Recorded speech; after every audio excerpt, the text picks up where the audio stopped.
graduate and you're thinking to apply for a D10 visa भने this video is going to be for you, so you can save this video as well as हजुरहरूले यो आफ्नो future graduate साथीहरुको लागि पनि share गर्न सक्नुहुन्छ। I think हामी कोरियामा हुनेहरुलाई त थाहा छदैछ what is D10 visa भनेर। So D10 visa भनेको त्यो एउटा job seeking visa हो। त्यसमा अरु पनि टाइप्स हुन्छ तर हामी चाहिँ job seeking visa को कुरा गर्दैछौं।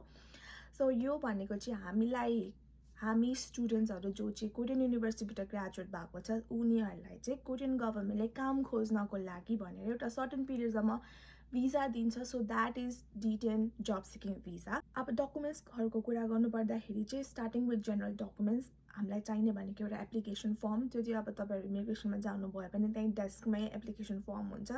त्यसमा चाहिँ हाम्रो जनरल डिटेल्सहरु लेख्न पर्ने हुन्छ। सो त्यो एप्लिकेसन फर्म, हाम्रो पासपोर्टको photocopy, then we need our ARC, अहिले करेन्ट जुन ARC छ त्यो ARC, अनि रिसेन्ट 6 महिना भित्र खिचेको एउटा पासपोर्ट साइज फोटो। नेक्स्ट भनेको एकाडेमिक डकुमेन्ट्सहरु। एकाडेमिक डकुमेन्ट्समा चाहिँ हामीलाई दुईटा डकुमेन्ट्स चाहिन्छ। one is academic transcript and second भनेको चाहिँ certificate of graduation. So certificate of graduation चाहिँ एकदम इम्पोर्टेन्ट छ। आई थिंक यो बिना चाहिँ हजुरले D10 भिसा अप्लाई गर्न सक्नुहुन्न। इभन इफ अप्लाई गर्नको लागि जानु भयो भने उनीहरुले यो खोज्छ यो सर्टिफिकेट अफ ग्रेजुएसन बिना चाहिँ हजुरले D10 भिसा पाउनु हुँदैन। So you have to show कि हैन तपाई ग्रेजुएट भइसक्नु भएको छ भनेर चाहिँ हजुरले त्यो सर्टिफिकेट देखाउनु पर्छ। अनि यो सर्टिफिकेट चाहिँ युजुअली तपाईको युनिभर्सिटीमा ग्रेजुएसन सेरेमनी भइसकेपछि मात्र पाउनु हुनेछ। सो हजुरको ग्रेजुएसन सेरेमनी कहिले छ त्यही अनुसार हजुरले अपॉइन्टमेन्टहरु लिदा हुन्छ। अर्को भनेको चाहिँ हामीलाई चाहिने भनेको त्यो हाम्रो हाउस कन्ट्र्याक्ट। तपाई कहाँ बस्दै हुनुहुन्छ भनेर प्रुफ अफ लिभिङ रेसिडेन्स चाहियो हैन। त्यसको लागि चाहिँ अब तपाईको रुम कन्ट्र्याक्ट हुन्छ कि तपाई गोशनमा बस्नुहुन्छ कि गोशनको कन्ट्र्याक्ट चाहियो, त्यसको फोटोकपी लिएर जादा भयो।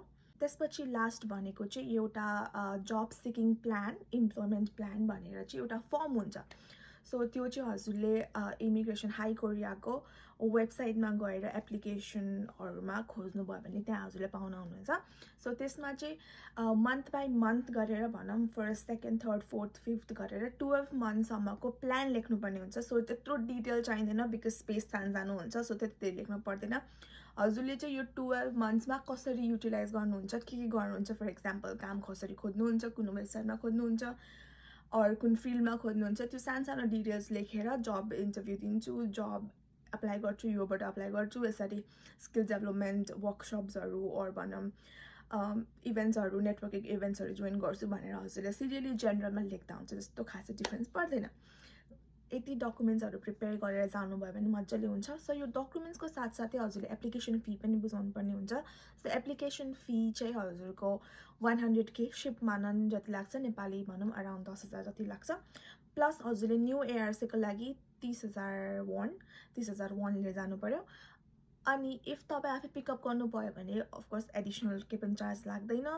बट हजुरले डेलिभरी गर्नुहुन्छ, थेक्पे गर्नुहुन्छ भने थेक्पेको पनि हजुरलाई 5,000 वon एक्स्ट्रा चाहिन्छ। सो टोटलमा भनौं न हजुरले 1,35,000 वon लिएर जादा भयो।